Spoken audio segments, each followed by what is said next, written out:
और ये चीज़ें तो इसलिए हो रही हैं, वरना देखोगे कितने गेम्स होते हैं, जैसे कॉल ऑफ ड्यूटी बोलो, फ्री फायर बोलो या फिर पबजी बोलो, ये जो गेम्स होते हैं वो किन लोगों के लिए बनाए जाते हैं?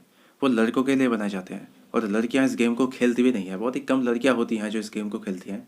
पर सबसे ज़्यादा पसंद आने वाले जो लोग होते हैं वो हैं लड़के।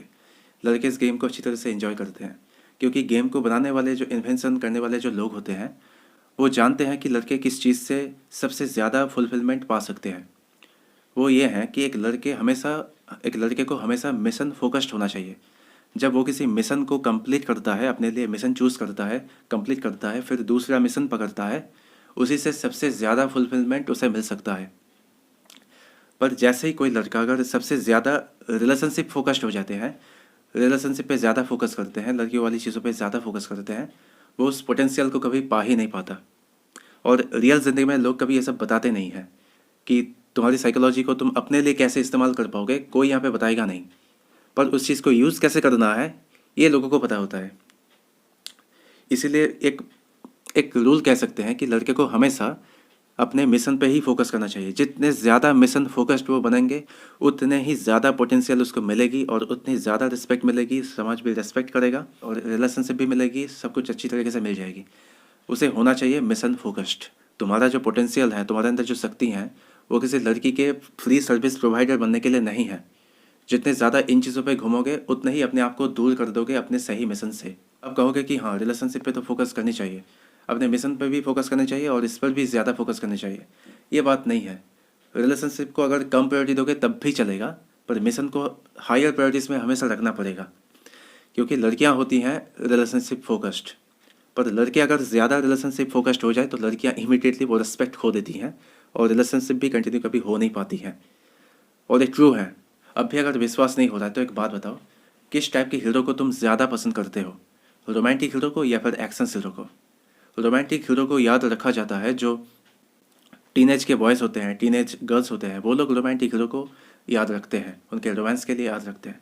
बट जैसे वो बड़े हो जाते हैं और 35, 45, 50 हो जाते हैं, तब कोई भी रोमांटिक हीरो को वो याद नहीं रखते। वो याद रखते हैं हमेशा एक्शन हीरो को। और एक्शन हीरो को हर कोई याद रखता है, बच्चे बूढ़े हर एक लोग याद रखते हैं। रोमांटिक हीरो बस टीनेज लोग ही पसंद करते हैं। कि देखना, एक रोमांटिक हीरो मतलब क्या होता है, जो जिसके अंदर लुक बहुत अच्छा है, जो मसल बिल्डिंग सही है, फिट है, और लुक से संबंध होता है रोमांटिसिज्म का मूवीज़ में। इसलिए कोई भी रोमांटिक हीरो को अच्छे लुक्स कैरी करके चलना पड़ता है, रोमांस पे ज़्यादा फोकस करने पड़ते हैं, तभी वो टीनेज बॉयज़ और गर्ल्स को ज़्यादा अट्रैक्टिव लगता है। और एक्शन हीरो में क्या है, एक्शन मूवी में कोई हीरो खड़ा हुआ है, यहाँ से खून, यहाँ से खून, कपड़े फटे हुए हैं और यहाँ से खून निकल रहे हैं, पसीने से भीगे हुए हैं, हाथ में गन है, बाल बिखरे हुए हैं, चश्मा पहन के हैं और धूल मिट्टी लगी हुई है। ऐसे लोगों को ज़्यादा पसंद आते हैं क्योंकि काम करते हुए देखते हैं। इसलिए किसी भी इंसान को मूवीज़ में अगर सबसे ज़्यादा अट्रैक्टिव अगर दिखाना है, तो सिर्फ इतना दिखा दो कि मैन है और अपने मिशन के ओर ज़्यादा फोकस्ड है। एक मिशन वो चूज़ करता है, ख़त्म करता है, चूज़ करता है, फिर ख़त्म करता है, और ऐसा ही वो करता जाता है। ऐसे में बच्चे हो, बूढ़े हो, हर कोई पसंद करेगा, चाहे उसके लुक कितने भी घटिया क्यों ना हो। ऊपर से अगर लुक अच्छा हो जाता है तो लोग ज़्यादा पसंद करते हैं, पर इससे कोई ज़्यादा फ़र्क नहीं पड़ता।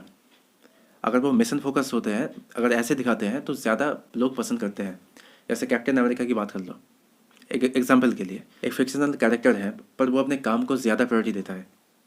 अपने जिस काम के लिए वो बने हैं वही काम पहले करता है, बाकी चीज़ें बाद में करता है, इसलिए ज़्यादा से ज़्यादा लोग उसको पसंद करता है। और मुझे सच में बहुत बुरा लगता है उन लड़कों के लिए जो थोड़े से भी कुछ इमोशनल हो जाते हैं और ब्रेकअप हो जाते हैं और सर पकड़ के ऐसे बैठ जाते हैं, रोते हैं, दुख दिखाते हैं, इमोशन को प्रकट करते हैं। सच में देखकर बहुत बुरा लगता है और ये शर्म की बात है। अगर ज़्यादा इमोशनल तुम लड़के होकर भी हो जाओ और इमोशन को तुम सही दिशा में तुम चैनलाइज नहीं कर पाओ, तो ये शर्म की बात है, दुख की बात है। ये लड़के को हमेशा लॉजिकल होना पड़ता है, इमोशनल नहीं। भले ही कुछ भी हो जाए, जो डिसीजन मेकिंग मैं यहाँ पे करूँगा वो लॉजिकली सही होना चाहिए। इमोशनली अगर मैं कोई डिसीजन लेता तो भले ही इस समय मुझे वो हैप्पीनेस दे देता, पर फ्यूचर में वो हमेशा हमें दुख ही देगा। पर लॉजिकली लिया गया आज का ये डिसीजन फ्यूचर में सही रिजल्ट देगा, क्योंकि इमोशन तो गायब हो जाएगा बाद में, दो 3 साल बाद, 5 साल बाद इमोशन जो होता है पूरी तरह से गायब हो जाएगा। पर आज के टाइम पे जो लॉजिकली जो डिसीजन तुम ले हो, वो हमेशा सही गुड रिजल्ट, सही फ्रूट वो देगा। इसीलिए लॉजिकल बनो, इमोशनल नहीं। लड़के प्रोग्राम्ड होते हैं इमोशन को हाइड करने के लिए और चैनलाइज करने के लिए। ऐसे रो रो के लोगों को दिखाने के लिए नहीं, देखो मेरे साथ ये हो गया है और मैं कितना इमोशनल हूँ, मुझे सिंपैथी दो। सिंपैथी गेन करने के लिए लड़के काम नहीं करते, अपने दुख को सही दिशा देने के लिए काम करते हैं। मेरे लिए हमेशा कोई मिशन या फिर कोई भी गोल प्रायोरिटी में होता है। अगर मैं किसी लड़की से बात कर रहा हूँ और उस वक्त कोई ऐसा कॉल आ जाता है जो मेरे मिशन और पर्पस से रिलेटेड है, तो मैं इस कॉल को काट दूंगा और इस कॉल को उठा लूँगा। भले ही ये सामने वाली जो लड़की है वो नाराज़ हो जाए, पर वो जो रिस्पेक्ट है वो कभी खोएगी नहीं। कि मैंने ऐसे किसी को चुना है जो अपने मिशन पे ज़्यादा फोकस किए हैं। रिलेशनशिप पे अगर ज़्यादा फोकस करोगे तो लड़की भी अपनी रिस्पेक्ट खो देती है, ये होता है। इसीलिए लाइफ में कुछ ऐसा चुनो जो बाकी चीज़ों से बहुत ऊपर है, जो लॉन्ग टर्म में बहुत कुछ देने वाला है, और उसके लिए अपना जान भी हाजिर है और सब कुछ करने के लिए मैं तैयार भी हूँ। बाकी चीज़ों को मैं इग्नोर भी कर सकता हूँ पर इस चीज़ को नहीं। ऐसे करके गोल एक मिशन बनाना होता है ताकि वो सही से वो फुलफिलमेंट मिल पाए। तुम लड़के हो, तुम मेन हो, हमेशा उस चीज़ का याद दिलाता रहे तुम्हारा काम क्या है, क्या गोल है, क्या पर्पस है, फुलफिल क्या लाइफ है। इन सब के बारे में तुम्हें हमेशा फुलफिलमेंट वो देता रहे। और ये कौन कर सकता है? तुम्हारा मिशन, तुम्हारा गोल, कोई और चीज़ नहीं, है ना।